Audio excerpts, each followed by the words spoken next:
Okay, lovely combination. Let's go to Ajay Bodke for some money-making ideas. These days it's difficult to make money because markets have been so volatile. Ajay, give us some money-making ideas. I think I just mentioned to you the two strong ideas in the auto sector, Tata Motors and Maruti Suzuki. I think on the mid-cap side, I would urge you to look at Britannia Industries and United Phosphorus. So on the fundamental basis, I think our analysts believe that there is a lot of value in both the stocks, and one is looking at sort of 635 as the target price for Britannia Industries over a 2 or 3 quarter period, and around 185 rupees in case of United Phosphorus. The numbers that have come in case of UPhos also have been pretty strong. The major concern that investors had always was the working capital management and how to sort of crunch the working capital cycle, because the nature of the business is such that you tend to have higher debtor days. The company has demonstrated over the year that they have been able to restrict the total working capital cycle, bring it down in fact by around 20-25 days from 104 or to around 89. Also the base business is started doing quite well, and hence we are expecting a sort of a growth of around 14% in earnings for the current year, and with an ROEs of around 18%. The company is trading at at just 6 times 1 year forward earnings. So I think United Phosphorus and Britannia are two stocks that I would like to look at. Ajay, I have a follow-up question for you. Why are markets suddenly revisiting agri as a theme? Rallis has been a marked outperformer. UPhos has been a marked outperformer. Jain Irrigation also has picked up with some steam. Any reason why markets are hot on agri? I think the initial forecasts that have come from both the Indian Meteorological Department as well as some of the private agencies as well as some of the foreign agencies clearly are pointing towards near normal monsoons.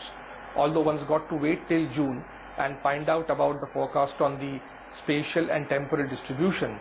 But the first forecasts clearly are quite encouraging, and a large number of these companies had suffered quite gravely last year, because in the month of June we've had a sort of a complete we had very deficient rainfalls, although the rains did pick up in the subsequent half of the Kharif season.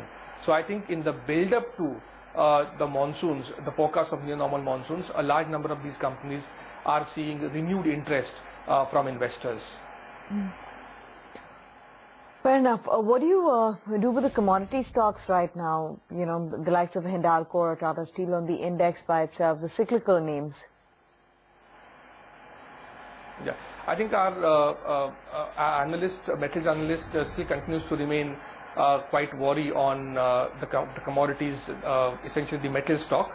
He was moderately positive on among the resources stock Coal India. And sort of on domestic cyclicals, I think C Cement is a stock that he is consistently advocating now for last many months, and he's expecting a target price of around 5,150 rupees in the medium term in 2 to 3 quarters in C Cement, basically underpinned by around 19% growth in earnings in FY15, and the company has one of the highest, very strong ROEs in the sector, around 22% ROE it has. And trading at around 13 times 1 year forward earnings. The company is expecting to have extremely strong volume growth due to capacity expansions coming in over the next couple of years. And its markets of north are doing quite well. So I think Sri Cement is on the resources side a stock that we would look at getting in over the medium term. Ajay, the real big howler yesterday was Jubilant Foodworks. For 2 quarters on the trot now, the management of the company has indicated that they are experiencing slowdown. It's a very small business.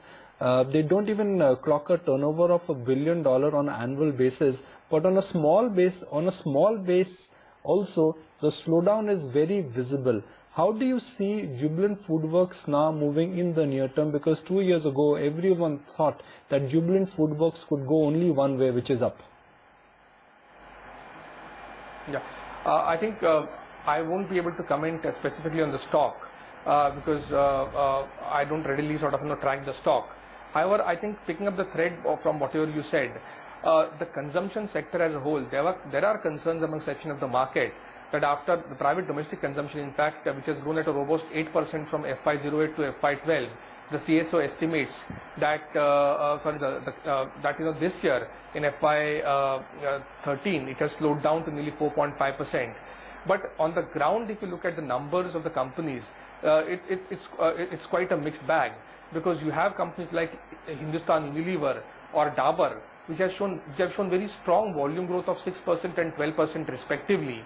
Whereas you have certain companies in the consumer durable sector where one is clearly seeing the slowdown manifesting in the volume numbers. So I think in the consumer sector, one will have to sort of really look at what subsectors within consumption are getting affected due to the slowdown, and what sectors sort of continue to chug along at a good volume growth clip to sort of look at the tomorrow's winners among the consumption sector. Ashwini, Tata Motors yesterday closed at 300 rupees.